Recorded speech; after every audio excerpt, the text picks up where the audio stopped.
The girl ran into the luxurious restaurant, her heart pounding and breath short. Rain still clung to her hair, and her faded coat dripped water onto the marble floor. She wasn't supposed to be there. She had come to deliver an order for her manager, but in the confusion of the dinner rush and the elegant guests, she got turned around. Waiters glided past her, their trays glittering with crystal glasses and gold-rimmed plates. She tried to ask where to drop the food, but no one listened. Then she noticed a small table set for two. Its name card turned slightly so she could read only half the name. The man sitting there was handsome, sharply dressed and clearly out of her league. His watch alone probably cost more than she made in a year. When the waiter saw her hesitating, he mistook her uncertainty for shyness and gestured politely toward the table. "You must be Mr. Hale's guest," he said warmly. Before she could protest, he pulled out a chair. She froze. The man looked up from his phone, eyebrows raised as his cold blue eyes met her anxious brown ones. She opened her mouth to explain, but her voice caught. I think there's been a mistake," she tried to say, but the words came out in a whisper. He studied her for a long moment. Something in her trembling hands, her patched coat, the way she avoided his gaze, it intrigued him. He had expected another one of his father's business acquaintances, a woman with expensive perfume and rehearsed smiles. Instead, this fragile, rain-soaked girl sat before him, looking as if she'd wandered in from another world. The silence stretched until she couldn't bear it. She stood up abruptly. "I'm sorry. I shouldn't be here." But as she turned to leave, he said softly, "Wait." The tone in his voice wasn't commanding. It was curious. She stopped. He gestured to the seat again, a small smile forming at the corner of his mouth. "Sit, have dinner with me." She hesitated, glancing around the lavish room filled with chandeliers and laughter. Everything screamed that she didn't belong, yet something about his calmness made her stay. She sat back down slowly, her hands fidgeting with the edge of her sleeve. "I don't think you know what you're doing," she murmured. He leaned forward slightly. "Maybe not, but for once I don't care." The waiter poured wine into 2 glasses. She refused politely, asking for water instead, her cheeks pink with embarrassment. He chuckled quietly at her honesty, finding it oddly refreshing. They began to talk. It was awkward at first. He asked about her job. She answered shyly about the small cafe where she worked, about the customers who never tipped, and about her dream to study art someday. He told her about his company, though without the arrogance he usually wore like armor. For the first time in a long while, he felt human again. The next morning, he couldn't stop thinking about her. The memory of her laughter, her timid smile, the way she nervously tucked her hair behind her ear. It lingered like a melody he couldn't shake. He'd met countless women before, elegant, educated, and ambitious, but none had made him feel that strange pull of curiosity and calm at once. She wasn't pretending to impress him. She hadn't even wanted to be there, and maybe that was exactly why he couldn't forget her. While his assistant briefed him on meetings, profits, and upcoming mergers, his thoughts kept drifting back to the girl in the faded dress. By noon, he had made a decision that surprised even himself. He was going to find her. It wasn't difficult. A few calls and his driver returned with an address written neatly on a slip of paper. The name of the cafe she worked at was small and tucked away in an older part of the city, a place he'd never noticed before. When he arrived, she was behind the counter, wearing a simple apron, her hair tied back in a loose bun. The bell above the door jingled and she looked up, eyes widening in disbelief. "You," she breathed, almost dropping the cup she was holding. "You came here?" He gave a slight smile. "You didn't think I'd let you disappear after that dinner, did you?" She looked flustered, glancing around as her co-workers whispered in the background. He ignored their stares and sat at one of the small corner tables. "I'll take whatever she recommends," he said to the barista who came over, his gaze never leaving her face. Her cheeks turned pink as she reluctantly approached, holding a notepad that trembled slightly in her hands. "You really don't have to do this," she said softly. "It's just a little cafe, and I'm just—" "Exactly," he interrupted gently. "You're just you. That's why I'm here." She blinked, unsure how to respond. No one had ever said something like that to her before. He sipped the coffee she brought and winced at its bitterness. But when she laughed, he laughed too. They talked for a while again, surrounded by the soft hum of conversation and the smell of baked bread. It felt strangely natural, as though they'd known each other longer than a few hours. He told her stories about the pressure of running a company, about people who only saw him for his wealth. She listened quietly, not out of interest in his status, but because she could sense his loneliness. When her break ended, she apologized, saying she had to get back to work. He nodded, but before leaving, he placed a small card on the table. "Call me when you're free," he said simply. "No pressure, I just like talking to you." She watched him leave, the bell chiming softly behind him, her heart thudding with confusion. A week passed before she finally called.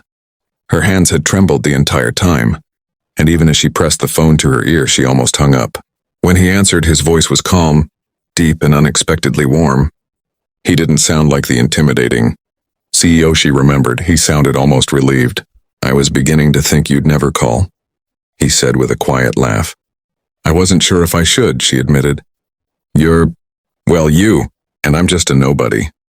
There was a brief pause before he replied, "You're not a nobody. You're the first person in a long time who's ever made me feel like one." She didn't know what that meant exactly, but something in his tone made her smile. He invited her to meet him again, this time at a small bookstore cafe downtown. She almost said no, but curiosity won. When she arrived, he was already there, sitting at a corner table surrounded by stacks of old books. No fancy suits this time, just a gray sweater and a simple smile. He stood when he saw her, pulling out a chair like a gentleman from another era. She felt out of place again, but less frightened than before. They talked for hours about everything and nothing. Books they liked, places they dreamed of visiting, the strange comfort of rain. She found herself laughing freely, and he looked at her as though every word she said mattered. For him, it was unfamiliar territory. He wasn't used to conversations that didn't involve profit margins or investments. Yet here he was, hanging on to the words of a girl who lived in a world so far from his own. As weeks turned into months, their meetings became more frequent. Sometimes he'd stop by her cafe just to see her face light up. Other times he'd send small surprises. Not expensive gifts, but thoughtful gestures. Her favorite pastry wrapped with a note, an umbrella left by the door on rainy mornings. People began to notice. Her co-workers teased her gently, and rumors spread among his business associates. "The CEO and the waitress," they whispered as if it were a scandal. But he didn't care. For the first time in his life, he wasn't living by others' expectations. She, however, couldn't shake her doubts. Every time he picked her up in his sleek black car, she saw the reflection of their worlds colliding, the polished leather against her calloused hands, the glittering city lights against her worn jacket. "People are talking," she told him one evening as they sat by the river. "They say you're just being kind." He looked at her seriously. "Do you think kindness is what keeps me up at night thinking about you?" She didn't answer, but her silence spoke louder than words. Still, her fear lingered. She'd grown up believing that people like him lived on a different planet, untouchable. It was raining again that evening, when he showed up at her small apartment. She had just returned from work, her hair damp, her clothes clinging to her skin when she heard the knock. When she opened the door, he was standing there without an umbrella, his suit soaked through, droplets of water sliding down his face. In his hands was a small brown paper bag, wrinkled and dripping from the rain. "You'll catch a cold," she said, startled, rushing to grab a towel. He only smiled, watching her fuss over him like someone who had never been cared for before. "I'm fine," he murmured. "But you—" He handed her the bag. She looked inside and blinked in surprise, a pair of plain white shoes. "You walk so much," he said quietly. "I noticed your soles were tearing apart." For a moment she couldn't speak. The gift wasn't expensive, not the kind of thing a rich man would usually give, but it was thoughtful, too thoughtful. Her throat tightened. "You shouldn't have," she whispered, trying to hand them back, but he gently pushed her hand away. "Please, let me do something for you." The sincerity in his voice left no space for refusal. She looked at him, at the raindrops glistening on his lashes, and something inside her heart softened. She took the shoes and smiled faintly. "They're perfect," she said. He stayed for tea, sitting at her small kitchen table that wobbled every time she placed something on it. The apartment was simple, peeling wallpaper, a flickering lamp, and a single small painting she'd made herself. He studied it silently, then turned to her. "You painted that?" She nodded shyly. "I can't afford art school, so I just paint what I see." He leaned back in his chair, eyes thoughtful. "You see beauty where others wouldn't even look." She blushed, unsure how to take a compliment from someone like him. When thunder rumbled outside, the power flickered and went out. She laughed nervously, lighting a candle. He looked around at the warm glow dancing across her face. "You make the darkness look beautiful," he said softly. Her laughter faded. For a few seconds, neither of them moved. Then she broke the silence with a whisper. "Why me? You could have anyone." His gaze didn't waver. "Because everyone else sees what I have. You're the only one who sees who I am." Her breath caught. It wasn't a line. His voice carried a truth that made her chest ache. She turned away, pretending to fix the candle, afraid that if she looked at him any longer, she'd fall completely. "You shouldn't say things like that," she murmured. "It'll make me believe you." He smiled a little sadly. "That's exactly what I want."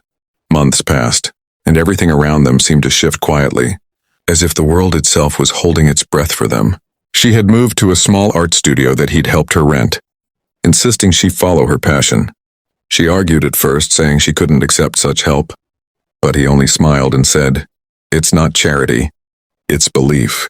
He came often, bringing coffee and pastries, sitting quietly while she painted, sometimes reading, sometimes just watching her. Their lives had begun to intertwine in ways that neither of them planned, but both secretly longed for. Yet beneath the gentle rhythm of their days, there was still hesitation, an invisible line neither dared to cross completely. Then one evening, he invited her to a dinner at the same restaurant where they had first met. She hesitated, remembering the embarrassment, the mistake that had started everything. "Why there?" she asked. "Because that's where fate stopped being a stranger," he replied simply. She arrived in a simple white dress she'd saved for a special day, her hair tied loosely with a ribbon. As she walked in, the staff turned, some recognizing her, others whispering in disbelief. But this time she didn't shrink from their glances. She walked with quiet grace, her eyes searching until they found him waiting at the same table. He stood as she approached, his smile full of warmth. The table was decorated simply. No gold, no extravagance, just soft candlelight and a single vase with wildflowers. They talked and laughed like they always did. But she noticed something different in his eyes tonight, something deeper, something steady. After the meal, he reached into his pocket and placed a small velvet box on the table.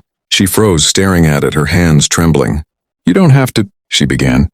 But he gently took her hand, cutting off her words. "This isn't about have to," he said softly. "It's about never wanting to lose what I found." He opened the box, revealing a simple silver ring that sparkled faintly in the candlelight. "The world might think we don't match," he continued, his voice thick with emotion. "But I stopped caring about the world the day you sat down at that table. You walked into my life by accident. But you're the only thing that's ever felt meant to be." Her eyes filled with tears. For a moment, the restaurant, the whispers, the stares, all disappeared. There was only him, and the beating of her heart that seemed to echo his words. When he slipped the ring onto her finger, she felt her breath catch, as if the universe itself had exhaled with relief. The waiter clapped softly, others joined, and she laughed through her tears. She leaned closer, whispering, "I guess the wrong table was the right one after all." He smiled, pulling her into his arms as the world blurred around them.